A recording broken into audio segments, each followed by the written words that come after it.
2026 നിയമസഭാ തെരഞ്ഞെടുപ്പിൽ ഞാൻ എന്തായാലും ജയിക്കുമെന്നുറപ്പുള്ള ഒരൊറ്റ സ്ഥാനാർത്ഥിയെ കേരളത്തിൽ ഉണ്ടായിരുന്നുള്ളൂ. അത് മറ്റാരുമല്ല, 2020യുടെ താരമുഖം അഖിൽ മാരാറായിരുന്നു.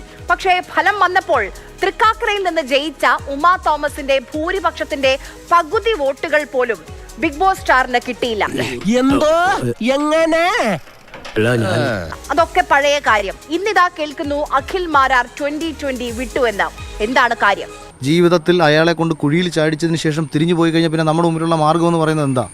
ഞാൻ പറഞ്ഞു, നിങ്ങളെ വെടിവെച്ച് കൊന്നിട്ട് ഞാൻ സൂയിസൈഡ് ചെയ്യാമെന്ന് പറഞ്ഞത്. ഇങ്ങനെ വരെ തെരഞ്ഞെടുപ്പിന് മുമ്പ് ഞാൻ സംസാരിച്ചിട്ടുണ്ട്. എന്നിട്ട് പോലും ഇവർ ഒരു രീതിയിലും, കാര്യം പുള്ളിയെ സംബന്ധിച്ച് പുള്ളിയുടെ കാര്യം മാത്രമാണ്. പുള്ളിയുടെ കമ്പനിക്ക് ഉണ്ടായ നഷ്ടങ്ങൾ മാത്രം. 19 സീറ്റിൽ എന്തിനാണ് 2020 മത്സരിച്ചതെന്ന് പലരും ചോദിക്കും. BJP-ക്കാർ തന്നെ ചോദിക്കും, എന്തിനാ 19 സീറ്റ് 2020 എന്താ അടിസ്ഥാനം? 19 സീറ്റിൽ മത്സരിച്ചെങ്കിൽ 19 സീറ്റിൻ്റെ കണക്ക് പറഞ്ഞ പൈസ മേടിക്കാൻ പറ്റും.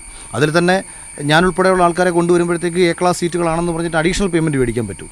സാബു ജെം ജേക്കബിനെ പറ്റി അന്ന് പറയുമ്പോൾ തേനും പാലുമായിരുന്നു ഒഴുകിയിരുന്നത്.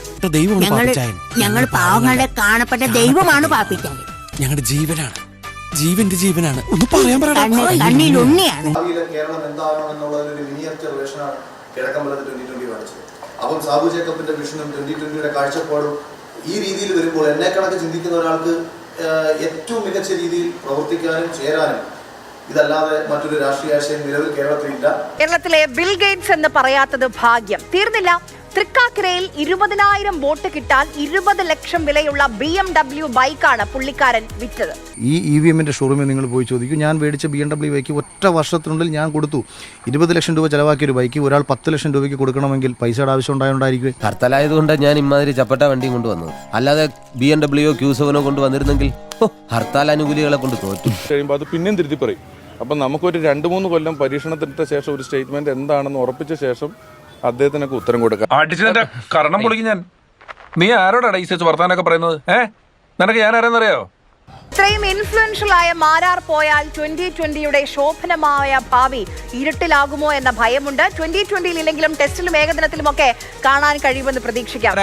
എപ്പോഴും അഭിപ്രായം മാറ്റും, ഒരു അഭിപ്രായത്തിൽ ഉറച്ചു നിൽക്കില്ല എന്നുള്ളതാണ് പറഞ്ഞതിന്റെ അർത്ഥം. ഒരു ടേണിംഗ് പോയിന്റ് ഉണ്ടാക്കാൻ സമ്മതിക്കില്ല.